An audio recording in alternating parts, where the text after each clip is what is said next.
The weight of 1,000 years is heavy, grinding into bones that should have turned to dust. Nights blur into endless shadows as the world spins on without notice. I have seen empires rise, crumble, and be forgotten. Blood tastes bitter now, necessary, never satisfying. Then one night, as I wandered through the city's labyrinth of alleys, I saw him. He was nothing extraordinary at first glance. A man with dark hair and calm eyes, walking with the unhurried confidence of someone who belongs to life.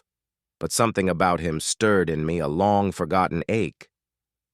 His heartbeat reached into my silence, and time, my endless, suffocating time, stopped. I became his shadow. I traced his steps and memorized his habits. By day, he vanished into a quiet bookshop where dust and imagination swirled together. By night, he walked under street lamps, lost in thought, unaware of the predator who watched from above. The hunger that I felt for him was unlike any thirst I had ever known. It was not blood I desired, but connection. Every moment I spent watching him, I wondered what he might say if he knew of my existence. What would his expression be if I stepped from the darkness into his light?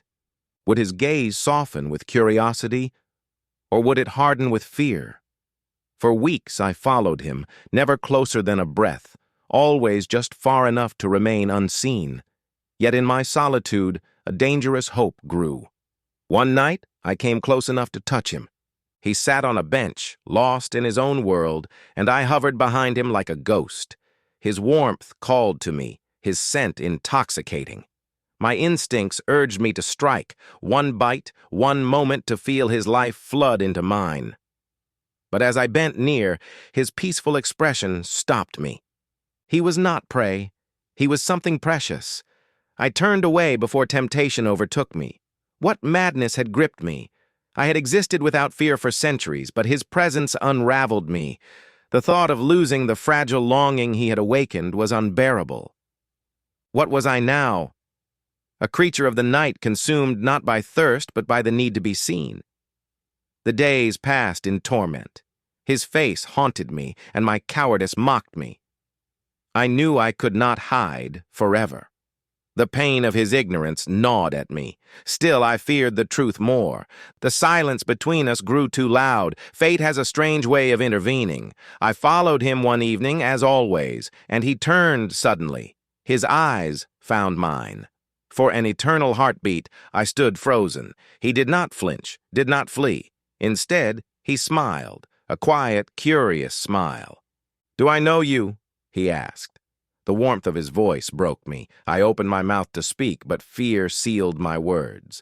Before I could betray myself further, I vanished into the shadows. But his eyes stayed with me, bright and fearless. For the first time in centuries, I felt something impossible. Hope. It terrified me, but I knew I could no longer linger unseen. I had a choice, an agonizing, glorious choice.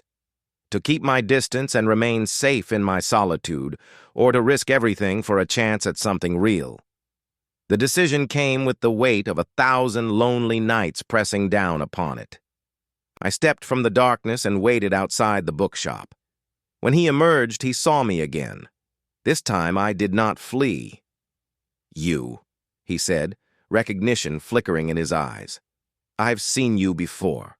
Who are you?" "A stranger," I whispered. "Someone who has been lost for a very long time." "Why are you here?" His voice was calm, but there was wonder in it. "Because I want to be found." My hand trembled as I reached for his.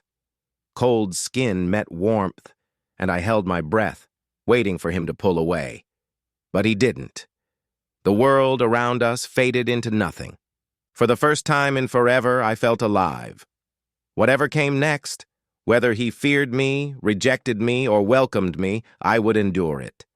Because love, however fleeting, was worth it.